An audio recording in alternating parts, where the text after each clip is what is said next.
오늘 우리 주신 하나님의 말씀입니다. 창세기 24장 1절로 16절까지의 말씀인데, 오늘 이 말씀을 통해서 우리가 하나님 말씀 듣고 또 하나님의 음성 듣고 또 그 말씀에 순종하며 나가는 저와 여러분들의 삶이 되시기를 바랍니다. 창세기 24장이 창세기에 있는 말씀 중에 가장 긴 말씀입니다. 가장 긴 장으로 되어 있는데요. 굉장히 중요한 부분이기도 합니다. 왜냐하면 오늘 본문의 말씀 우리가 쭉 읽었지만, 오늘 이 본문의 말씀을 통해서 이제 아브라함의 시대, 우리가 지난주까지도 아브라함에 대해서 말씀 나눴잖아요. 아브라함의 때가 이제 지나가고 있는 부분을 볼 수 있습니다. 그리고 이제 그의 아들 독자 이삭의 때가 좀 되고 있는 그런 과정 중에 있는 것이죠. 창세기 12장 3절 말씀에 하나님께서 아브라함을 택하시고 부르십니다. 그러면서 복을 주시고 말씀하시는데, 내가 너로 큰 민족을 이루고 내게 복을 주어 내 이름을 창대하게 하리니 너는 복이 될지라, 이렇게 말씀하시는 거죠. 하나님께서 아브라함에게 복을 주셨습니다. 오늘 본문 1절 말씀 보니까 1절 말씀에 이렇게 기록을 합니다. 우리 1절 함께 있습니다. 1절입니다. 시작. 아브라함이 나이가 많아 늙었고 여호와께서 그에게 범사의 복을 주셨더라. 아멘. 아브라함이 이제는 나이가 많습니다. 그런데 여기 보니까 뭐라고 말씀하고 있어요? 여호와께서 아브라함에게 범사의 복을 주셨다. 너는 복이 될지라라고 약속하셨는데, 그 약속대로 이 범사라는 것은 모든 일에, 모든 상황 속에 이런 의미를 갖고 있습니다. 모든 일에 하나님께서 아브라함에게 복을 주셨다라고 말씀하고 있는 거예요. 여러분, 오늘 우리가 아브라함의 말씀을 몇 주 동안 지금 나누고 있는데, 아브라함이 받은 복은 아브라함만 받은 것이 아니라고 말씀드렸습니다. 아브라함이 복이 됐다라고 말씀하신 것은 저와 여러분들에게도 똑같이 말씀하신 거예요. 우리도 뭐라고요? 우리도 복입니다. 하나님의 복이에요. 하나님께서 우리에게 복을 주셨습니다. 우리 삶 속에 범사에, 모든 일에, 모든 상황 속에 복이 우리한테 충만한 그런 은혜가 우리 성도님들 삶 속에 있기를 주의 이름으로 축원드립니다. 그 약속의 말씀이 성취가 됐다라는 거예요. 이루어졌다라는 겁니다. 그런데 아브라함은 이제 나이가 많습니다. 이제 나이가 많았다는 거예요. 이제 얼마 남지 않았다라는 겁니다. 아무리 우리가 이 땅에서 많은 것을 누려도 결국 우리 인생은, 오늘날 100세 이상 사시는 분들도 계시겠지만 그래도 100세라고 하면 많이 사시는 거잖아요. 결국 여러분, 우리 인생은 아무리 많이 누리고 아무리 많이 가져도 결국 우리는 정해진 때까지밖에 우리는 이 땅에 살 수 없습니다. 그러나 하나님께서 주신 가장 큰 복은 어떤 복이라고요? 어떤 복이에요? 알면서 대답 안 하시는 거죠? 어떤 복입니까? 영생의 복이죠. 영생의 복이죠. 어떻게 영생을 얻습니까? 하나님의 전적인 은혜로, 그 아들 예수 그리스도를 믿음으로 말미암아 우리를 의롭다 해 주셨고, 그 의를 입고 우리는 영생을 얻게 된 겁니다. 결국 예수님을 믿는 믿음 안에 우리는 영생의 복을 누립니다. 영생은 여러분, 죽어서 영생이 시작되는 게 아니라 이미 우리는 시작된 겁니다. 우리는 예수 믿은 그 시점으로 시작해서 영생이 이제는 시작된 거예요. 육신은 한번 죽을 것입니다. 그러나 우리는 영원히 살 것입니다. 할렐루야. 우리는 그걸 믿는 겁니다. 그게 하나님께서 우리 주신 또 약속이고요. 결국 우리는 나이 많아 언젠가는 죽게 될 거예요. 그러나 그것이 끝이 아니다. 그래서 우리에게는 소망이 있습니다. 그래서 예수 믿는 분들과 예수 믿지 않는 분들의 차이가 그거잖아요. 우리에게는 소망이 있어요. 우리는 이 땅의 삶이 끝이 아니라 우리에게는 하나님 나라 천국이 우리에게 예비되어져 있다. 우리 사랑하는 성도 여러분들, 우리 모두가 다 그 천국을 다 우리가 다 기업으로 누리고 다 천국 백성으로서 영생의 복을 누리는 저와 여러분들 되시기를 바랍니다. 여러분, 하나님은 그렇게 여전히 쉬지 않고 일하시고 하나님의 구원의 계획을, 역사를 이루어 나가시는 거예요. 아브라함을 통해서 하나님께서 역사하셨던 일들이 이제 그 아들 독자 이삭을 통해서 하나님께서 일을 행하여 나가실 겁니다. 또 이삭을 통하여 또 이삭의 자손들을 통해서 하나님께서 그 일을 이루어 나가셨고, 그 놀라운 하나님의 구원의 역사가 저와 여러분들까지 다 흘러온 겁니다. 그래서 우리가 하나님 백성 자녀되는 그 권세를 누리고 살아가는 것이죠. 오늘 본문의 말씀은요, 우리가 쭉 읽었고 또 잘 아는 말씀이잖아요. 아브라함이 나이가 많습니다. 그때 이제 아브라함이 그 아들 이삭의 아내를 구하기 위해서 그 종을 보내게 되어지는 그 말씀이 오늘 기록되어 있습니다. 아브라함이 나이가 많아 늙었고, 그럼 아브라함의 아내의 이름이 사라죠. 사례가 127세에 죽게 됩니다. 그게 앞장에 나오는 말씀인데요. 127세에 죽었어요. 그럼 그 당시에 아브라함의 나이가 몇 살입니까? 아브라함의 나이가 몇 살이에요? 사라가 127세에 죽었어요. 그럼 아브라함 몇 살 더 많아요? 10살 더 많습니다. 10살. 아브라함이 137세쯤이 됐을 것이고 아마 그 언저리가 됐겠죠. 그러니까 아브라함의 나이가 한 140세 정도 됐을 것이다라고 추측을 해볼 수가 있습니다. 그 말씀의 상황에 따라서. 결국 여러분 그 아브라함의 일생의 말년인데요. 결국 아브라함은요 175세까지는 삽니다. 아직도 140세라고 해도 35세 정도는 더 살 수가 있는 그런 때가 있습니다. 그러나 아브라함의 인생에는 지금 말년에 들어가 있는 것입니다. 그때 하나님께서 그에게 복을 주셨고, 여러분 복이라는 것이 여러분 우리가 잘 알고 또 자주 말씀 나누지만 아브라함의 인생을 쭉 보면 사실 뭐 그 인생이 아무 어려움 없는 인생을 살지는 않았습니다. 그렇죠? 우리 잘 알듯이 아브라함이 그 고향 땅을 떠나야만 했고 갈 바를 알지 못하는, 어디로 가야 될지도 모르지만 하나님이 부르셨기 때문에 아브라함은 그 길을 떠났습니다. 떠나면서 애굽에서 또 그랄이란 지역에서 자신의 아내를 자기가 좀 살아보려고, 나 좀 살겠고자 해서 자기 아내를 자기 누이라고 얘기하는 그런 두 번의 실수를 범하기도 합니다. 어쨌든 아브라함의 인생을 보면 여러분 우리 인생과 별반 다를 것이 없습니다.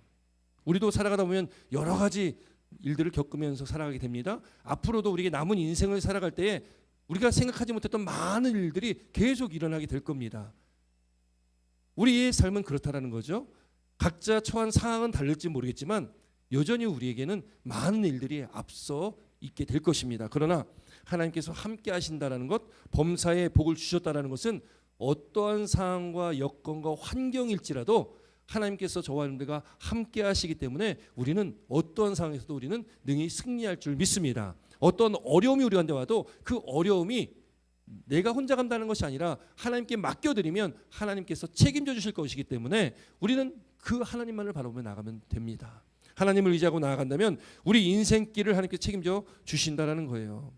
아브라함은 그렇게 그 인생길에 하나님을 향한 믿음과 순종을 가졌다는 겁니다. 그러니까 아브라함이라는 사람을 통해서 우리가 말씀을 나누는 것, 아브라함이라는 한 명의 사람에 대해서 말씀 나누는 게 아니라 그 사람이 어떻게 하나님 말씀 안에서 살아왔는지를 보면서 그럼 우리는 어떻게 살아가야 되냐, 저와 여러분들은 어떻게 살아가야 되나를 우리는 아브라함을 통해서 보게 됩니다. 아브라함이 믿음과 순종으로 살아갔듯이 우리도 하나님 말씀 앞에 믿음과 순종으로 살아가야 된다는 것입니다. 여러분, 그래서 우리는 성경에 말씀하고 있는 것처럼 범사의 복, 그 형통함이 우리 가운데 있을 줄 믿습니다. 오늘 본문의 말씀에도 그 형통함에 대한 말씀이 나오고 있어요. 제목은 믿음의 기도인데요. 하나님께서 하나님의 일들을 하시는데 어떻게 그 일들을 이루어 나가시고 그 일을 행하시는지를 보게 되면서 하나님께서 믿는 자에게, 하나님께서 순종하는 자에게 그 발걸음과 그 가는 길을 형통하게 하시는구나를 우리는 볼 수가 있다라는 거죠. 결국 하나님께서 우리에게 범사의 복이라는 것은 형통함이라는 것을 우리는 알 수가 있습니다. 여러분, 이건 철저하게 하나님과의 관계 안에서입니다. 하나님 안에 있을 때에, 우리가 하나님 말씀 안에 살아갈 때에 하나님께서 주시는 형통함이라는 것입니다. 여러분, 오늘 본문의 말씀 보니까요, 그래서 아브라함이 그 아들 이삭을 위해서 그 종을 보내게 됩니다. 오늘 본문 2절 4절에는 이렇게 말씀하고 있어요. 2절부터 4절까지 말씀 함께 있습니다. 2절부터 4절입니다. 시작. 아브라함이 자기의 집 모든 소유를 맡은 늙은 종에게 이르되 청하건대 내 허벅지 밑에 내 손을 넣어라. 내가 너에게 하늘의 하나님 땅의 하나님이신 여호와를 가리켜 맹세하게 하노니 너는 내가 거주하는 이 지방 가나안 족속의 딸 중에서 내 아들을 위하여 아내를 택하지 말고 내 고향 내 족속에게로 가서 내 아들 이삭을 위하여 아내를 택하라. 아멘. 여기 보니까요, 아브라함이 자기 집 모든 소유를 맡은 늙은 종이라고 나옵니다. 이름이 나오질 않아요. 이 늙은 종이 누구냐라는 것이 또 이제 궁금한 거죠. 그래서 대체적으로 많은 사람들은 그렇게 얘기합니다. 창세기 15장 가면 하나님께서 아브라함을 부르시고 아브라함에게 큰 민족을 주시겠다라고 말씀하신 그때에 아브라함이 그때 자녀가 없었어요. 나중에 이제 아브라함의 아내 사라의 몸종이었던 하갈을 통해서 이스마엘이 85세 생기잖아요. 근데 이 말씀이 그 전에 있는 말씀인데 아브라함에게 자식이 없었던 그때에 아브라함이 뭐라고 얘기하냐면 아브라함이 이르되 내 주 여호와여 무엇을 내게 주시려고 하나이까 나는 자식이 없사오니 나의 상속자는 이 다메섹 사람 엘리에셀이니이다. 이렇게 고백하는 장면이 나와요. 그러니까 이 엘리에셀이라는 사람이 아브라함의 종이었던 거예요. 근데 그 종이었던 건데 여기 15장에 말씀하고 있는 것처럼 오늘 본문에 늙은 종은 그 엘리에셀이다라고 얘기를 하는 경우도 많이 있습니다. 뭐 그렇게 생각해도 될 것 같아요. 그러나 본문의 말씀에 누구인지는 나오지 않으니까 뭐 엘리에셀일 수도 있고 다른 또 누군가의 다른 종이 될 수도 있다라고 우리가 좀 열어두고 말씀을 좀 보시면 될 것 같습니다. 어쨌든 분명한 것은요, 이 늙은 종은 아브라함에게 매우 충성스러운 종이었다라는 겁니다. 이 충성스러운 종이라는 것은 단순히 말만 잘 들으는 뭐 종이니까 말을 잘 들어야 되잖아요. 그러나 중요한 게 뭐예요? 아브라함의 신앙을 이 종도 갖추고 있어야 되죠. 그냥 순종만 막연히 순종만 하는 것이 아니라 아브라함의 신앙까지도 그가 가지고 그렇게 충성스러운 종이 되었을 때에 아브라함이 믿고 맡길 수 있는 거 아니겠습니까?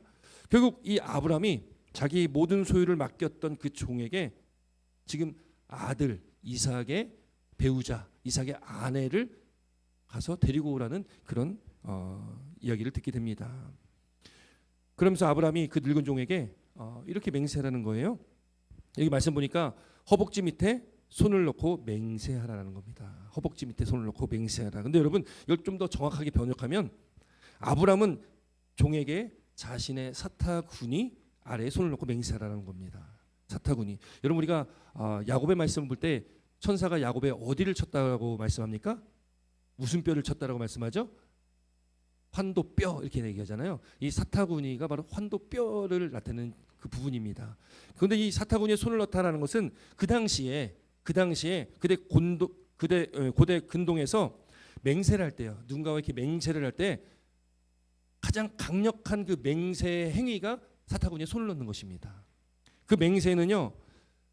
복종하지 않는다면 저주를 받게 된다는 의미까지 있는 거예요. 그러니까 이 맹세가 단순한 약속이 아니라는 거예요. 이거는 무조건 지켜야만 하는 그런 맹세였다라는 거죠. 그리고 이 사타구니라는 것은 사실 남자의 생식의 상징의 부분이잖아요. 그래서 이 사타구니에 손을 넣다라는 것은 그 대를 이어서 이런 의미도 갖고 있어요. 그러니까 아주 중요한 맹세가 됩니다. 그 충성하는 종에게 그렇게 맹세를 하게 합니다. 그리고 그 종이 이제 그 아들의 아내를 찾기 위해서 가게 되어지는데 당부하는 게 있죠. 뭐라고 당부합니까?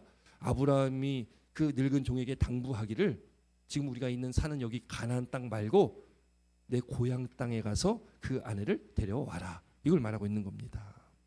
우리 말씀 함께 있습니다. 5절 말씀 함께 있습니다. 5절입니다. 함께 있습니다. 시작. 종이 이르되 여자가 나를 따라 이 땅을 해요 오려가 하지 않으거든 내가 주인의 아들을 주인이 나오신 땅으로 인도하여 돌아가리까. 아멘. 늙은 종에게 가서 그 아들의 아내를 데리고 오라고 말씀하고 있는데 근데 여러분 그 길이 간단한 길이 아닙니다. 가까운 길이 아니에요. 아주 먼 길입니다. 당시 가나안 땅에서요. 지금 어디를 가냐면 그 이삭의 아내가 될 리브가가 사는 곳은 메소포타미아 지역입니다. 그 지역까지의 거리를 대략적으로 본다면 약 한 450마일에서 700마일. 그러니까 우리가 킬로미터로 좀換算하면 한 700km에서 한 1000km 정도 되는 거리입니다. 대략 그냥 어느 정도 거리일까 좀 이해가 쉽게 말씀드리자면 저희 지도로 해서 좀 찾아보니까 애틀란타 정도 거리가 한 600마일 정도가 되더라고요. 356마일.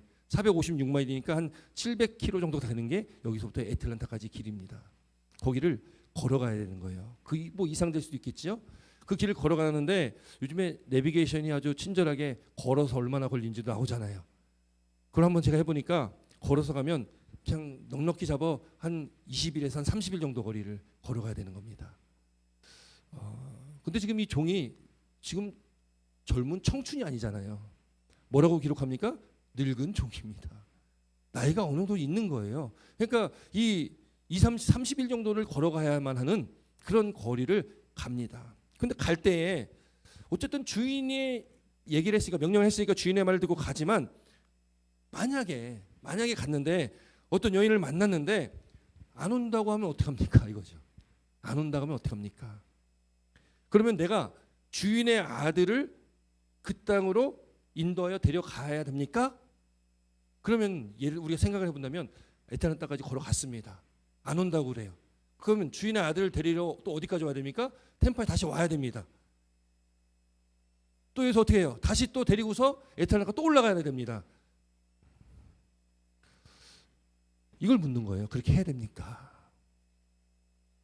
그랬더니 아브라함이 이제 그에게 말합니다. 6절부터 8절까지인데요. 이거 한번 읽어보겠습니다. 6절부터 8절입니다. 함께 있습니다. 시작. 아브라함이 그에게 이르되 내 아들을 그리로 데리고 돌아가지 아니하도록 하라.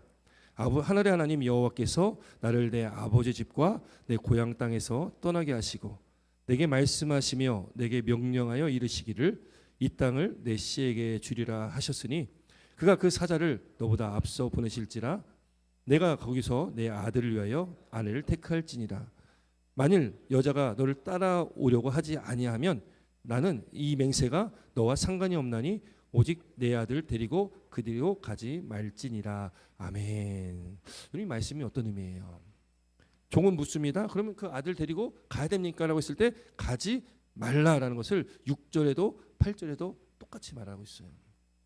그러면서 아브라함이 그 종에게 하는 그 말 한번 여기 7절인데요. 7절 말씀 보니까 하나님께서 하늘의 하나님 여호와께서 말씀하신 거예요. 내게 말씀하시며 내게 맹세하여 이르시기를 이 땅을 내 씨에게 주리라 하셨으니 이 땅은 어디예요? 가나안 땅입니다. 지금 아브라함이 있는 곳이 어디예요? 가나안 땅이에요. 그 이 땅을 아브라함에게 준다. 내 씨에게 준다. 내 민족, 내 자손들에게 줄 것이다라고 약속을 했다라는 거예요. 근데 그 약속과 함께 그가 그 사자를 너보다 앞서 보내실 자라. 이거 그는 누굴까요? 그는 누가요? 하나님께서 하나님의 사자 그 천사를 너보다 그 늙은 종보다 앞서 보내실지라 내가 그 늙은 종이 거기서 내 아들을 위하여 아내를 택할지니라. 여러분 이 말씀은 어떤 얘기를 하는 거예요? 믿는 겁니다. 하나님께서 하실 일을 믿는 거예요. 근데 또 생각해 봐야 될 문제가 있습니다. 아브라함이 하나님께서 지금 살고 있는 이 가나안 땅을 하나님께 주신다라고 약속했는데 그러면 그 가나안 땅에서 아내를 찾아도 돼요, 안 돼요? 되잖아요. 여자는 어디든지 많을 거 아니겠습니까? 가나안 땅에서 찾아도 됩니다. 근데 왜 하나님께서 굳이 또 아브라함이 굳이 그 먼 길을 걸어서 한 30일 가야 될 2, 30일 가야 될 그 길을 그 나이 많은 늙은 종이 가게 하셨을까라는 거죠.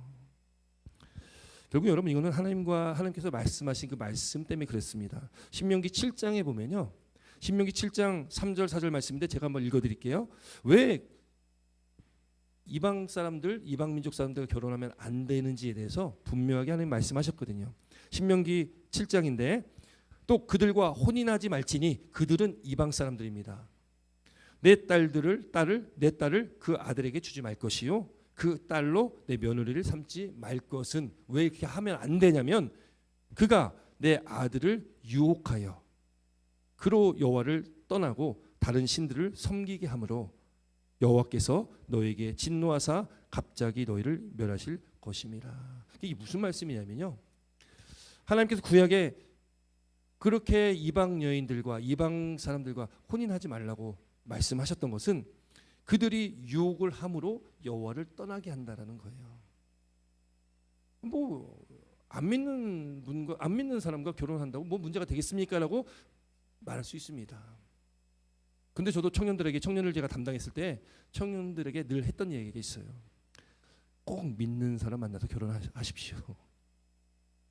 물론 하나님께서 사명을 주셔서 이 배우자를 하나님께서 전도하라고 나에게 사명을 주셨다. 그래서 정말 구원시켜가지고 예수 믿게 되는 경우가 있습니다. 그러나 그 과정이 쉽지 않다 이거예요. 저는 저희 할머님의 신앙을 저는 받았습니다. 열심히 할머니께서 예수 믿으셨거든요. 근데 할머니께서 저희 고모가 4분 계셨거든요. 또 참 신기한 것은 4분이 막내 고모 빼고 3분이 안 믿는 남자와 다 결혼하셨어요. 그 고모님들이 얼마나 극성으로 예수 믿는지 모릅니다. 저는 고모들이 오면 무서웠어요. 너무 뜨겁게 믿으셔가지고. 그런데 안 믿는 분들하고 결혼하시고서 정말 평생을 고생하시고 힘들어하셨습니다. 부딪히니까 매번 싸우고 그런 과정을 저는 어려서부터 쭉 이렇게 보면서 뭐 하나님의 뜻이 있어서 안 믿는 분하고 결혼해도 할 수도 있겠지만 믿는 자는 믿는 분하고 결혼을 해야 되겠다. 또 하나 붙여서 제가 청년들한테 얘기한 거는 믿는 분을 만나도 믿는 사람을 배우자로 정해도 꼭 그렇게 기도해라. 나를 좀 더 내 믿음과 신앙을 성장시킬 수 있는 그런 배우자를 위해서 기도해라. 그런 이야기를 한 적이 있습니다. 참 어렵다라는 거예요. 특별히 하나님께서 그걸 막으셨던 것도 그로 인해서 우상 숭배에 빠질 요지가 너무나 크기 때문에 그렇습니다. 근데 여러분 하나님께서 그 말씀을 신명기에 하셨잖아요. 신명기 이후에 이스라엘 백성들의 삶이요 딱 하나님의 말씀을 듣지 않았습니다. 그 대표적인 인물을 찾는다면 누굴까요? 대표적인 인물 솔로몬이에요. 우리가 지혜의 왕이라고 하는 솔로몬 왕. 그렇게 하나님께서 그에게 지혜를 더하시고 부귀 영화를 다 주셨잖아요. 그랬더니 그가 여인들을 아내로 맞이하는데 제일 먼저 맞이한 건 애굽에서 여인을 맞이하고요. 정략 결혼이거든요. 그리고 그 이후에 여인들을 맞이하는데 다 이방에서 많이 이렇게 여인들 데리고 오는 거예요. 그래서 이 솔로몬 왕의 후궁이 700명, 첩이 300명, 아내가 1000명입니다. 참 능력도 좋다라고 할 수 있겠지만 근데 열왕기상 11장 말씀 보면 솔로몬이 그들을 사랑하였다. 그리고 3절 말씀 보니까 그 여인들이 왕의 마음을 돌아서게 하였더라 이렇게 기록합니다. 결국 신명기에 하신 말씀이 결국 구약의 말씀을 쭉 보면 이스라엘 백성들이 걸려 넘어지는 게 이 이방 여인들 때문에 많이 걸려 넘어지거든요. 결국 하나님께서 그걸 막으신 거는 믿음을 지켜야 되는데 이방 여인들 그러니까 이방 지역에서 지금 있는 곳이 가나안 땅이지만 가나안에 있는 그 여인들이 아니라 고향 땅에 가서 믿음과 신앙이 있는 사람을 데려오라는 거예요. 여기 7절 말씀에 그래서 그렇게 말씀하고 있는 거예요. 그가 하나님께서 그 사자를 너보다 앞서 보내실 것이다. 그건 뭐예요? 무슨 말이에요? 믿고 가라. 하나님께서 책임져 주실 거고 하나님께서 인도하실 거고 하나님께서 예비하실 것이다. 여러분 오늘날 같으면 뭐 지도도 있고요. 뭐 연락도 할 수 있고 가다가 어디로 찾아가야 됩니까? 뭐 내비게이션 없어도 어쨌든 묻고해서 갈 수 있잖아요. 근데 그 당시에는 뭐 연락할 방법도 없고요. 그 먼 길을 가는 그 길이 얼마나 고되고 힘들겠습니까? 그 길을 떠나는 이 늙은 종도 참 그게 쉽지 않은 길이었을 겁니다. 그러나 하나님의 약속의 말씀을 듣고요. 아브라함에게 통해 듣고 그는 그 말씀 약속대로 그는 가는 거예요. 결국 여러분 이삭의 그 아내를 찾는 일은요. 사실 이거는 근본적으로 아브라함의 일도 아니고요. 이거는 이삭의 일도 아니에요. 그 늙은 종의 일도 아닙니다. 그럼 왜 이런 일이 있는 거예요? 왜 이게 말씀이 기록되어 있습니까? 이거는 하나님께서 하시는 일이기 때문에 그렇습니다. 하나님께서 하시는 일이에요. 우리도 마찬가지입니다. 여러분 우리가 내 삶을 내가 지금 살아가고 있는 것 같지만 내 삶이 내 것 같지만 적어도 하나님 믿는 백성인 저와 여러분들의 인생의 삶은 내 것이 아닙니다. 이거 누구 거예요? 하나님의 거예요. 여러분이 예수님 믿는데 자꾸 어려운 일이 있고 뭔가 문제가 생깁니다. 여러분 근본에 사실 죄라는 것이 있는데 그 근본의 죄가 무엇이겠습니까? 그걸 인정하지 않는 거예요. 내 인생은 내 건데 뭐 내가 내 마음대로 살아가는데 뭐 누가 뭐라고 해. 아니라는 거죠. 성경은 그걸 분명하게 우리가 말씀합니다. 우리의 인생은 내 것이 아니다라는 거예요. 하나님께서 저와 여러분들 택하시고 우리를 부르시고 백성 자녀 삼아주신 것은 저와 여러분들 개개인에게 주신 내 삶을 내 만족과 유익을 살으라고 주신 것이 아니라 하나님의 영광을 위해서 살으라고 우리에게 주신 거라는 거죠. 그 여러분 우리가 이 땅에 사는 삶, 우리의 호흡 있는 그날까지 살아가는 그 인생이 나를 위해 살아가는 것이 아니라 하나님의 영광을 위해 살아가야 된다는 거예요. 근데 그게 깨어지면요, 그걸 인정하지 않으면 우리가 예수님 믿는데도 늘 우리는 걸려 넘어지고 쓰러지고 늘 우리는 참 만족을, 참 평안함을, 참 기쁨을 누리지 못하게 된다는 겁니다. 결국 여러분 아브라함과 그 늙은 종이 그 길을 떠날 때에 하나님을 믿는 믿음을 붙들고 떠났던 것처럼 이 일이 하나님께서 하실 일이라는 걸 믿고 나아가는 그 발걸음을 하나님께서는 인도하신다는 거예요. 그렇게 그 종이요 갑니다. 낙타 10필을 끌고 그 주인의 아브라함의 좋은 것들을 가지고 메소보다미아 곧 나홀의 성. 나홀은요, 나홀이라는 사람은 누구냐면 아브라함의 형제입니다. 아브라함의 형제가 아브라함과 하란과 나홀이에요. 나홀이 사는 나홀 성에 가는 겁니다. 아브라함이 고향 땅을 떠났잖아요. 근데 여전히 고향 땅에 살고 있었던 아브라함의 형제가 있었던 건데 그게 누구냐면 나홀입니다. 하란은 같이 나왔거든요. 결국 나홀의 성에 들어가서 거기서 이제 만나게 되는 거예요. 그 낙타를 성박 우물 곁에 꿀렸으니 저녁 때라 여인들이 물을 기르러 나올 때였더라 하면서 이 아브라함의 종이 하나님께 기도합니다. 12절부터 14절 말씀입니다. 12절로 14절 함께 있습니다. 12절로 14절 12절로 14절 시작. 그가 이르되 우리 주인 아브라함의 하나님 여호와여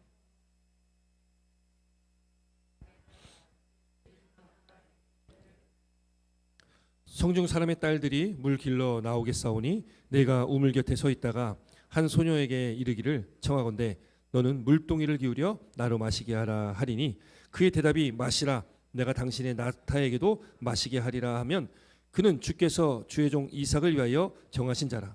이로 말미암아 주께서 내 주인에게 은혜 베푸심을 내가 알겠나이다. 아멘. 여러분 중동 지방은 덥잖아요. 더우니까 한낮 태양볕에 물길로 잘 나오지 않습니다. 어느 정도 좀 더위가 좀 사겼을 때 그때 물길로 나오게 됩니다. 아브라함의 종이 도착했습니다. 도착했는데 그때 우물 곁에 그가 머물게 되는 거예요. 그리고 기도한 겁니다. 그것이 지금 우리가 읽은 이 기도문이에요.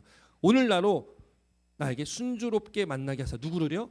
하나님께서 정하신 이삭의 아내를 순조롭게 만나게 하사 평탄하게 형통하게 만나게 하사 내 주인 아브라함에게 은혜를 베푸시옵소서.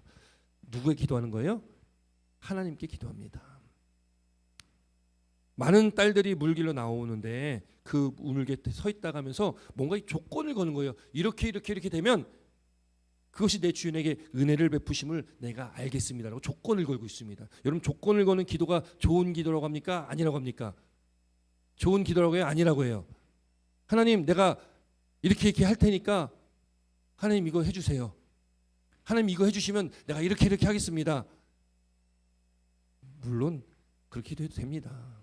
그러나 조건을 거는 기도보다 하나님께 맡겨드리는 기도가 더 믿음의 기도라고 얘기를 하죠. 여러분 지금 아브라함의 종은 지금 조건을 걸고 기도를 하는데 그렇게 보여지지만 이거는 아브라함이나 종이나 어떤 개개인의 어떤 뭔가를 채우기 위해서 기도하는 것이 아니라 이거는 하나님의 일하심을 믿고 그 믿음으로 하나님께서 말씀하시는 어떤 사인 그거를 보고자 하는 기도였습니다. 그렇게 순조롭게 만날 것을 위해서 기도한다는 거예요. 그렇게 기도하면 이제 하나님께서 그 기도를 우리는 잘 알죠. 응답하셨다는 걸 알고 있을 수 있습니다. 근데 여러분 이런 기도, 이 조건을 가지고 하는 기도들의 위험성이 있으니까 여러분 그 기도를 하는 것이 아니라 우리 하나님의 뜻을 따라 하나님의 말씀 안에서 우리는 기도해야 된다고 말씀드렸습니다. 결국 여러분 우리가 조건을 갖고 기도하면 하나님께 들으지 않으시는 경우가 되게 많습니다. 특히 지금도 배우자를 구하러 기도하는데 배우자를 구하러 기도할 때에 하나님께서 어떤 응답과 사인을 구하며 기도할 수도 있잖아요. 근데 만약에 그것이 아니라면 내가 기도하는 조건이 내가 원하는 것이지 하나님이 원하시지 않는다면 여러분 하나님께서 어떻게 하실까요? 하나님께 그 기도 듣지 않으시겠죠. 그래서 우리는 기도할 때 잘 기도를 해야 된다는 거예요. 내 뜻이 아니라 하나님이 원하시는 뜻대로. 그렇게 하나님의 영광을 위해서 하나님을 위해서 먼저 우리 마음이 믿음으로 기도할 때에 하나님께서 우리 기도 제목들을 들으신다라는 거죠.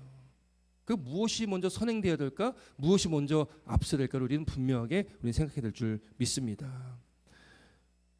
하나님께 그렇게 기도했던 그 기도가 응답되어지는데요. 우리 15절 16절 함께 있습니다. 15절 16절 함께 있습니다. 시작. 말을 마치기 전에 리브가가 물동이를 어깨에 메고 나오니 그는 아브라함의 동생 나홀의 아내 밀가의 아들 부델의 소생이라. 그 소녀는 보기에 심히 아립답고 지금까지 남자를 가까이 아니한 처녀더라. 그가 우물로 내려가서 물을 그 물동이에 채워가지고 올라오는지라. 여러분 이 종이요 기도를 하는데 기도가 끝나기도 전입니다. 이거 막히기도 전이니까. 근데 그때에 누가 등장하는 거예요? 리브가가 등장을 하는 겁니다. 그럼 타이밍도 이런 타이밍이 없는 거죠. 여러분 이런 하나님께서 역사하시는 그 타이밍이 저와 여러분들의 삶 가운데 있길 주 이름으로 축원드립니다. 요 타이밍이 비껴져가면 못 만날 수도 있는 거잖아요. 그렇게 먼 길을 왔는데 허탕칠 수 있는 거잖아요. 다른 사람을 만날 수도 있는 거 아니겠습니까? 그러나 하나님은 정확하십니다. 그래서 내 뜻이 아니라 하나님의 뜻을 위한 구하는 기도를 드려야 된다라고 말씀드립니다. 왜요? 하나님의 뜻이 있는 그 뜻 가운데 그 타이밍은 정확한 타이밍이기 때문에 그렇습니다. 그러나 내 뜻대로 내가 원하는 대로 기도하면 하나님의 타이밍과 맞지 않을 수 있다라는 거예요. 결국 그러면 돌아 갈 수도 있다라는 것입니다. 그 하나님의 타이밍이 있다는 거예요. 말을 마치기 전에 리브가가 등장합니다. 그 먼 길 가서 정말 그 여인을 만나게 됐다라는 거죠. 다니엘 9장에 보면 다니엘도 그런 기도를 합니다. 곧 내가 기도할 때에 다니엘이 환상 중에 가브리엘 천사가 빨리 날아서 저녁 제사 드릴 때쯤에 내게 이르더니 환상 중에 보는 겁니다. 다니엘이 기도하는데